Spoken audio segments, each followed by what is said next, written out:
Most important VVI important questions है, ठीक है। तो बालकृष्ण भट्ट किस काल के रचनाकार थे? आधुनिक काल के, ठीक है। अब थोड़ा टाइपिंग मिस्टेक है, कोई दिक्कत नहीं, आधुनिक काल के याद रखना मेरे भाई, ठीक है। अगला सवाल हम लोग करेंगे, ठीक है। चंद्रधर शर्मा गुलेरी का निधन कब हुआ था? चंद्रधर शर्मा गुलेरी का निधन कब हुआ था मेरे भाई? 12 सितंबर 1922 में, 12 सितंबर 1922 में, 12 सितंबर 1922 में। अगला सवाल है, चंद्रधर शर्मा गुलेरी का जन्म कहाँ हुआ था? चंद्रधर शर्मा गुलेरी का जन्म जयपुर मध्य प्रदेश में हुआ था। सी नंबर का ऑप्शन सही है, जयपुर मध्य प्रदेश में हुआ था, राइट। अगला सवाल हम लोग करेंगे,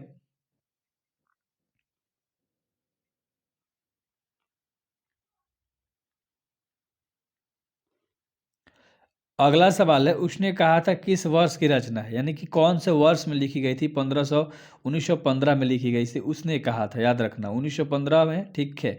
कौन सी रचना सूरदास की नहीं है? सूरसागर, साहित्य लहरी, या सुर सरावली, या सतसई? तो चार ऑप्शंस मैंने आपको बताया, छः का ऑप्शन नंबर डी सतसई, ठीक है।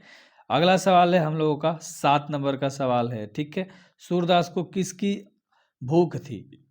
तो सूरदास को किसकी भूख थी मेरे भाई? कृष्ण की जूठन की, कृष्ण भगवान की जूठा पाने की भूख थी सूरदास को, ठीक है। अगला सवाल है 8 नंबर का, सूरदास की अनुमानिता जन्म तिथि क्या है?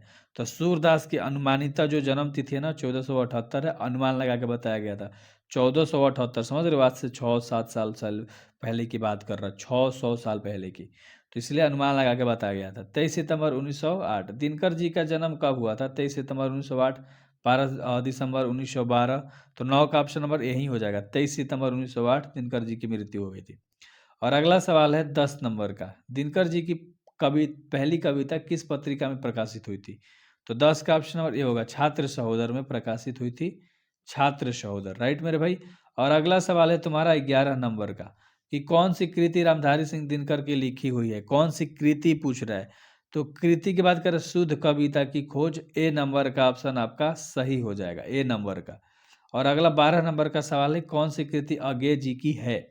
अज्ञे जी की है, तो कितनी नाव में कितनी बार अज्ञे जी की है? कितनी नाव में कितनी बार?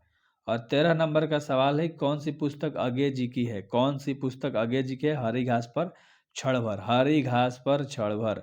और 14 नंबर का सवाल है कि किस पाठ में आया है, दोपहर में उस सूने आंगन में पैर रखते हुए मुझे ऐसा जान पड़ा मानो उस पर किसी सांप की मतलब छाया मंडरा रही है। तो ये किस चैप्टर में बात करी गई है मेरे भाई? तो 14 का ऑप्शन नंबर जो होगा आपका ये होगा, रोज चैप्टर, 5 नंबर का जो चैप्टर है ना, 5 चैप्टर रोज, उसी में ये बात कही गई है। कंकाल क्या है? 15 नंबर का बताना है आपको। कंकाल एक उपन्यास है, क्या है?